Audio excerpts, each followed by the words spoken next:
অধ্যাপক ডক্টর সুভাষ দেবনাথের উপর আক্রমণকারী দুই যুবককে আটক করল কাছাড় পুলিশ। শিলচর জিসি কলেজের অধ্যাপক সুভাষ দেবনাথকে কাছাড়ের গণির গ্রাম জেআর উচ্চ মাধ্যমিক পরীক্ষা কেন্দ্রে সুপারভাইজিং অফিসার হিসেবে নিয়োগ করা হয়েছিল।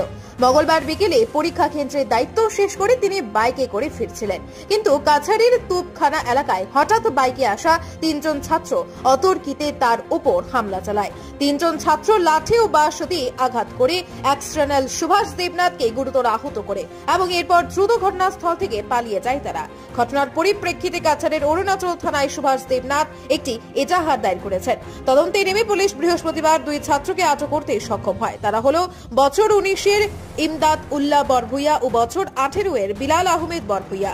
জানা যায় তারা সিভিল পোশাকে এবং নম্বর প্লেট বিহীন একটি পালসার বাইকে চড়ে তাকে আক্রমণ করেছিল। পুলিশ পালসার বাইকটিও উদ্ধার করেছে। পুলিশ ঘটনার তদন্ত অব্যাহত রেখেছে। ব্যুরো রিপোর্ট, আজকের